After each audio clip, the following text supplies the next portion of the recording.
तो आइए आज आपके सामने एक मेन टॉपिक है जो कि हमें 9th 10th के सब्जेक्ट में देखने को मिलता है। इसका नाम होता है इकोनॉमिक्स। और इकोनॉमिक्स पढ़ने से पहले हम ये जान जरूर लेना चाहिए कि आखिर अर्थव्यवस्था कहते किसे हैं, कितने भागों में बांटा गया है, भारत में किस प्रकार की अर्थव्यवस्था है, अर्थव्यवस्था कितने प्रकार के होते हैं। तो आइए पूरी वीडियो देखते हैं इसमें।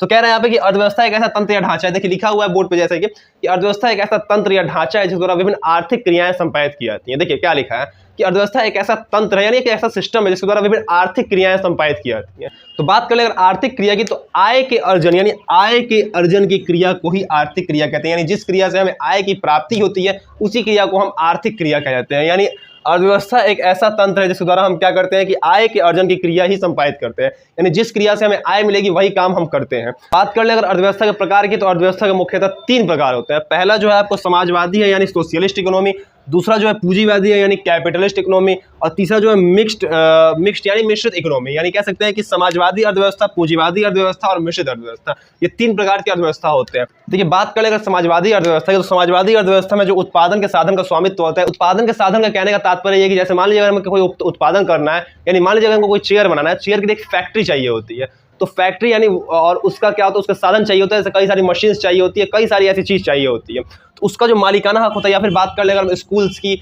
बैंक की, ये सब क्या होता है, ये सब एक उत्पादन का ही साधन है और इस सब का स्वामित्व जो होता है। तो समाजवादी अर्थव्यवस्था की बात कर ले तो उत्पादन के जो साधन का स्वामित्व होता है वो समाजवादी अर्थव्यवस्था में जनता के पास होता है, यानी सरकार कहीं ना कहीं देखिए सरकार के पास होता है। पूंजीवादी अर्थव्यवस्था में बात करें तो किसी एक निजी व्यक्ति के पास होता है। और अगर बात कर ले मिश्रित अर्थव्यवस्था की, तो मिश्रित अर्थव्यवस्था जो होता है उसमें दोनों के पास होता है, यानी आपको जनता के पास भी होता है और निजी व्यक्ति के पास भी होता है।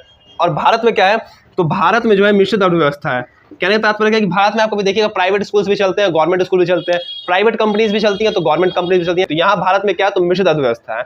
बात करें समाजवादी की, समाजवादी भी कुछ देशों में है और समाजवादी में क्या होता है, तो उसका सारा जो मालिक होता है जनता ही मालिक होती है उस अर्थव्यवस्था की। पूंजीवादी में एक निजी व्यक्ति ही उस अर्थव्यवस्था का मालिक होता है। और अगर बात कर ले क्षेत्र की, तो अर्थव्यवस्था को मुख्यतः 3 क्षेत्र में बांटा गया है। भारत की बात मैं बता सकता हूँ, बाकी देशों का पता नहीं, उसको देखना पड़ेगा, लेकिन अर्थव्यवस्था को आपको 3 क्षेत्र में ही बांटा गया है। पहला है प्राथमिक क्षेत्र, दूसरा है द्वितीय क्षेत्र और तीसरा है तृतीय क्षेत्र। यानी प्राइमरी सेक्टर, सेकेंडरी सेक्टर और यहाँ पे आ जाता है टर्शियरी सेक्टर।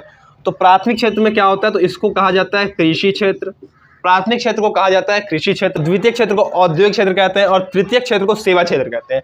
यानी इसमें कृषि से जितनी भी क्रियाएं होती हैं वो प्राथमिक क्षेत्र में आती हैं। यानी बात कर ले निर्माण की, निर्माण से जुड़ी जितनी भी क्रिया होती है वो सब द्वितीय क्षेत्र में आती है। और बात कर ले सेवा की, जैसे मान लीजिए बैंकिंग हो गया या फिर आपको हॉस्पिटल का हो गया, शिक्षा का हो गया, ये सब संचार का हो गया, ट्रांसपोर्टेशन यातायात का हो गया, ये सारी तमाम सुविधाएं जो होती हैं वो सेवा क्षेत्र में आती हैं, यानी ये तृतीय क्षेत्र में आती हैं। और मैं होप करता हूं कि अर्थव्यवस्था का परिचय आप सबको समझ में आया होगा। और इसके अलावा इकोनॉमी से रिलेटेड कोई भी क्वेश्चन हो या फिर आपके मन में कोई अलग टॉपिक हो तो प्लीज़ कमेंट करके बताइएगा। मैं कोशिश करूंगा कि आपको पूरी अच्छी से जानकारी देने का। बाकी फिर मिलते हैं ऐसी वीडियो, तब तक के लिए जुड़े रहें कंफर्ट क्लासेस के साथ।